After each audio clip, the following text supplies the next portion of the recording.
Hi అండి, అందరికీ వందనాలండి. ప్రసంగి గ్రంథము 10వ అధ్యాయము మొదటి వచనమండి.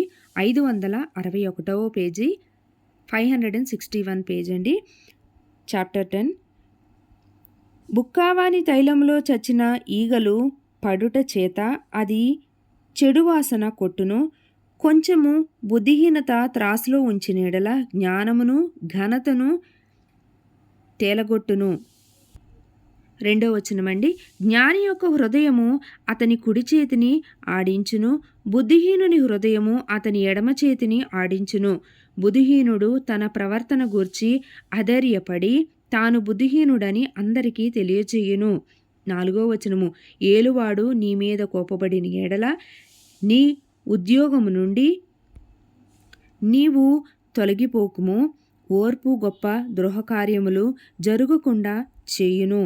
5వ వచనము. పొరపాటున అధిపతి చేత జరుగు దుష్కార్యమొకటి నేను చూచితిని. ఏమనగా బుద్ధిహీనులు గొప్ప ఉద్యోగములలో ఉంచబడుటయు గనులు క్రింద కూర్చుండుటయు. 7వ వచనమండి. పనివారు గుర్రముల మీద కూర్చుండుటయు అధిపతులు సేవకుల వలె నేలను పడుటయు నాకు అగపడెను. గొయ్యి త్రవ్వువాడు దానిలో పడును, కంచెకొట్టువానిని పాము కరుచును, రాళ్ళు దొర్లించువాడు వాటి చేత గాయమునందును. ఇనుప ఆయుధము మొద్దుగా ఉన్నప్పుడు దానిని పదును చేయని ఎడల పనిలో ఎక్కువ బలము వినియోగింపవలెను. అయితే కార్యసిద్ధికి జ్ఞానమే ప్రధానము. 11వ వచనము. మంత్రపు కట్టులేక పాము కరిచిన ఎడల మంత్రగాని చేత ఏమీయూ కాదు. జ్ఞానుని నోటి మాటలు ఇంపుగా ఉన్నవి, అయితే బుద్ధిహీనుని నోరు వానినే మృంగివేయును. వాని నోటి మాటల ప్రారంభము బుద్ధిహీనత, వాని పలుకుల ముగింపు వెర్రితనము. కలుగబోనది ఏదో మనుషులు ఎరుగక ఉండినను బుద్ధిహీనులు విస్తారముగా మాట్లాడుదురు. నరుడు చనిపోయిన తర్వాత ఏమి జరుగునో ఎవరు తెలియజేతురు. 15వ వచనమండి. ఊరికి పోవు త్రోవ ఎరుగని వారై బుద్ధిహీనులు తమ ప్రయాస చేత ఆయాసపడుదురు. దేశమా, దాసుడు నీకు రాజై యుండుటయు ఉదయముననే భోజనమునకు కూర్చుండువారు నీకు అధిపతులై ఉండుటయు నీకు అశుభము. 17వ వచనమండి. దేశమా, నీ రాజు గొప్ప ఇంటి వాడై ఉండుటయు నీ అధిపతులు మత్తులగుటకు కాక బలమునందుటకై అనుకూల సమయమున భోజనమునకు కూర్చుండువారై ఉండుటకు నీకు శుభము. సోమరితనము చేత ఇంటి కప్పు దిగబడిపోవును, చేతుల బద్ధకము చేత ఇల్లు కురియును. నవ్వులాటలు పుట్టించుటకై వారు విందు చేదురు. ద్రాక్షారస పానము వారి ప్రాణమునకు సంతోషకరము. ద్రవ్యము అన్నిటికీ అక్కరకు వచ్చును. నీ మనసునందైనను రాజును శపింపవద్దు, నీ పడక గదిలోనైనను ఐశ్వర్యవంతులను శపింపవద్దు. ఏలైనగా ఆకాశ పక్షులు సమాచారము కొనిపోవును, రెక్కలు గలది సంగతి తెలుపును. ప్రసంగి గ్రంథంలో 11వ అధ్యాయము లాస్ట్ అధ్యాయం అండి. 561వ పేజీ, మొదటి వచనం చదువుకుందాము. నీ ఆహారమును నీళ్ల మీద వేయుము, చాలా దినములైన తరువాత అది నీకు కనబడును.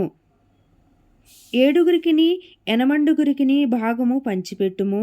భూమి మీద ఏమి కీడు జరుగునో నీవెరుగవు. మేఘములు వర్షముతో నిండియుండగా అవి భూమి మీద దాని పోయును. మ్రాను దక్షిణముగా పడినను ఉత్తరముగా పడినను అది పడిన చోటనే ఉండును. గాలికి గుర్తుపట్టువాడు విత్తడు. 4వ వచనమండి. గాలిని గుర్తుపట్టువాడు విత్తడు, మేఘములను కనిపెట్టువాడు కోయడు. చూలాలి గర్భమందు ఎముకలు ఏ రీతిగా ఎదుగునది నీకు తెలియదు. గాలి ఏ త్రోవను వచ్చునో నీవెరుగవు. అలాగునే సమస్తమును జరిగించు దేవుని క్రియలను నీవెరుగవు. ఉదయమందు విత్తనమును విత్తుము, అస్తమయమునందు నీ చేయి వెనుక తీయక విత్తుము. అది ఫలించునో ఇది ఫలించునో లేక రెండును సరిసమానముగా ఎదుగునో నీవెరుగవు. 7వ వచనమండి. వెలుగు మనోహరమైనది, సూర్యుని చూచుట కన్నులకింపుగా ఉన్నది.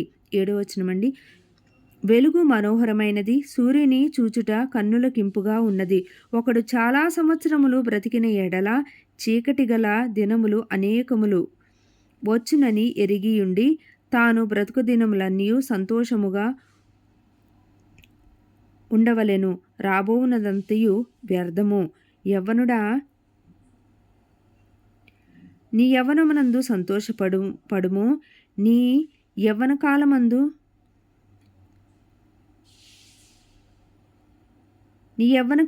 నీ హృదయము సంతుష్టిగా ఉండనిమ్ము.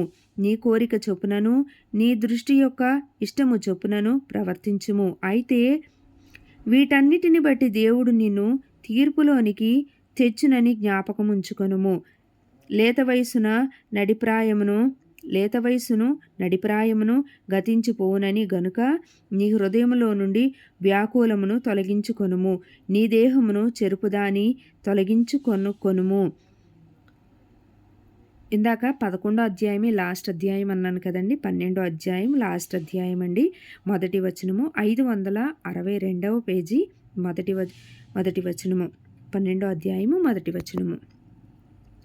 దుర్దినములు రాకముందే ఇప్పుడు వీటి యందు నాకు సంతోషము లేదని నీవు చెప్పు సంవత్సరములు రాకముందే తేజస్సునకును సూర్యచంద్ర నక్షత్రములకును చీకటి కమ్మకముందే వాన వెలిసిన తరువాత మేఘములు మరలా రాకముందే నీ బాల్యదినములందే నీ సృష్టికర్తను స్మరణకు తెచ్చుకొనుము.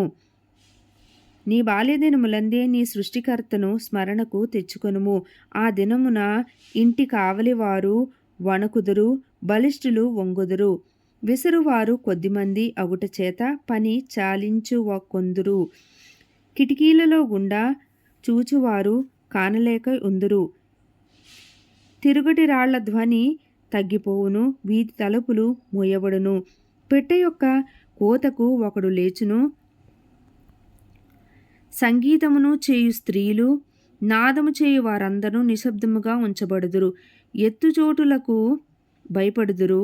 మార్గములయందు భయంకరమైనవి కనబడును. బాదము వృక్షము పువ్వులు పూయును, మిడత బరువుగా ఉండును, బుడ్డబురుసుర కాయ పగులును.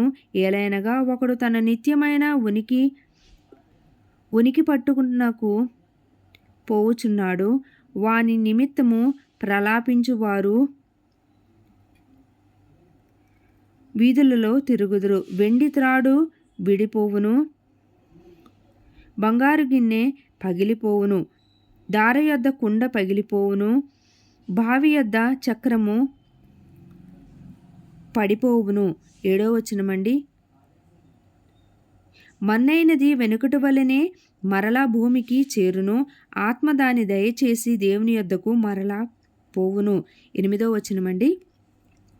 సమస్తము వ్యర్థమని ప్రసంగి చెప్పుచున్నాడు. సమస్తము వ్యర్థము. ప్రసంగి జ్ఞాని ఉండెను, అతడు జ్ఞానులకు జ్ఞానము బోధించెను. అతడు ఆలోచించి సంగతులు పరిశీలించి అనేక సామెతలను అనుక్రమపరచెను. 10వ వచనమండి. ప్రసంగి ఇంపైన మాటలు చెప్పుటకు పూనుకొనెను, సత్యమును గూర్చి అయిన మాటలు యథార్థ భావముతో వ్రాయుటకు పూనుకొనెను. జ్ఞానులు చెప్పు మాటలు ములుకొలల వలెను చక్కగా కూర్చబడి బెగగొట్టబడిన మేకుల వలెను ఉన్నవి. అవి ఒక కాపరి వలన అంగీకరింపబడినట్టు ఉన్నవి. 12వ వచనమండి. ఇదియుగాక నా కుమారుడా, హితోపదేశములు వినుము. పుస్తకములు అధికముగా రచింపబడును, దానికి అంతము లేదు. విస్తారముగా విద్యాభ్యాసము చేయుట దేహమునకు ఆయాసకరము. 13వ వచనమండి. ఇదంతయు వినిన తరువాత తేలిన ఫలితార్థమిదే. దేవుని యందు భయభక్తులు కలిగి ఉండి ఆయన కట్టడలను అనుసరించి నడుచుచుండవలెను. మానవ కోటికి ఇదియే విధి. 14వ వచనమండి. గూఢమైన ప్రతి గూఢమైన ప్రతి అంశమును గూర్చి దేవుడు విమర్శ చేయునప్పుడు ఆయన ప్రతి క్రియను అది మంచిదే గాని చెడ్డదే గాని తీర్పులోనికి తెచ్చును. ఈ పరిశుద్ధ వాక్యం దేవుని నామానికి మహిమ కలుగును గాక. ఆమేన్. ప్రసంగి గ్రంథం పూర్తి చేసుకున్నామండి. మొత్తం 12 అధ్యాయాలు ఉన్నాయండి. లాస్ట్‌లో 11 అధ్యాయమే అన్నాను. 12 అధ్యాయాలు ఉన్నాయండి.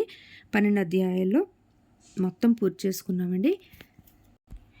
ఎవరికైతే ప్రసంగి గ్రంథం వినాలని ఉందో, లేకపోతే చదవాలని ఆశపడుతున్న వారికి షేర్ చేయండి. కొంతమంది చదువు వచ్చిన వారైనా, చదువు రాని వారైనా చదవాలని అయితే ఉంటుంది కదండి. వారికైతే షేర్ చేయవలసిందిగా కోరుచున్నాను. ఆమేన్.